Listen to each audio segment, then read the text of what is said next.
kemudian untuk Bapak Ibu bisa merumuskan tujuan pembelajaran dan tujuan pembelajaran, maka Bapak Ibu harus menganalisis capaian pembelajaran, CP untuk menyusun tujuan pembelajaran atau tujuan pembelajaran. Nah, Bapak Ibu diuraikan satu-satu Bapak Ibu ya. Di situ ada berapa kompetensi yang dicapai siswa, ada berapa konten yang harus diberikan kepada siswa. Dan di situ juga ada berapa profil pelajar Pancasila ya yang bisa dikembangkan ya gitu. Karena profil pelajar Pancasila itu sekarang masuk ke dalam kegiatan yang menunjang intrakurikuler. Jadi intrakurikuler itu adalah yang secara akademis diberikan di dalam kelas dan profil pelajar Pancasila sebagai penunjang kokurikuler. Jadi kalau dulu mungkin saja pengembangan karakter itu bisa dikembangkan di ekskul gitu ya Bapak Ibu.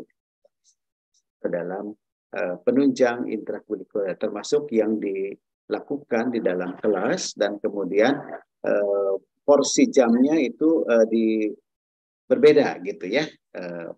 Dan bisa dilakukan pada saat apakah seminggu sekali atau 2 minggu sekali atau sebulan sekali. Nah itu tergantung daripada kos yang sudah dirumuskan oleh sekolah ya gitu. Nah kemudian Bapak Ibu untuk bentar. Nah tujuan daripada untuk kegiatan pembelajaran ini ya itu nanti merupakan jadi tujuan pembelajaran yang dirumuskan oleh Bapak Ibu itu yang pertama tentu saja dari CP, tetapi juga berdasarkan hasil asesmen diagnostik atau asesmen awal, ya gitu. Nah, jadi di sini Bapak Ibu perlu juga melihat hasil asesmen awal itu untuk mendapatkan peta kompetensi dan sebagai rujukan pelaksana pembelajaran. Kemudian tim pengembangan kurikulum di setiap sekolah itu akan menggunakan berbagai strategi ya dalam merumuskan tujuan pembelajaran dan memetakan alur tujuan pembelajaran. Dan di sini ada kriteria tujuan pembelajaran idealnya terdiri dari 3 komponen, yaitu kompetensi merupakan kemampuan yang mencakup sikap, keterampilan, pengetahuan, dan itu dapat didemonstrasikan oleh peserta didik yang menunjukkan peserta didik telah berhasil mencapai tujuan pembelajaran. Kemudian konten, yaitu ilmu pengetahuan, inti ya sebagai konsep utama yang tentu saja nanti yang harus dikuasai oleh anak, gitu ya. Nah kemudian ada variasi keterampilan berpikir, yaitu tingkat kompetensi berpikir yang perlu dikuasai peserta untuk mencapai tujuan pembelajaran ya. Nah, kemudian Bapak Ibu untuk menyusun rencana pembelajaran atau modul ajar, jabaran kompetensi pada CP pembelajaran perlu dipetakan Bapak Ibu dalam tujuan pembelajaran dan alur tujuan pembelajaran.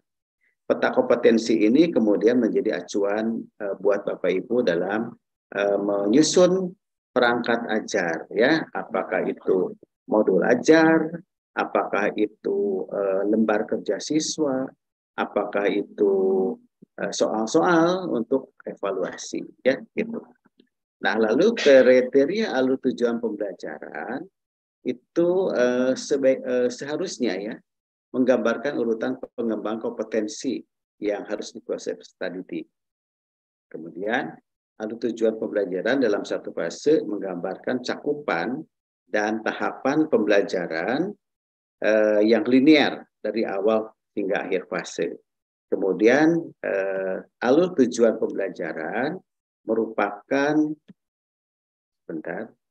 alur tujuan pembelajaran merupakan keseluruhan fase yang menggambarkan cakupan dan tahapan dari pembelajaran dan juga menggambarkan perkembangan kompetensi antar fase dan jenjang.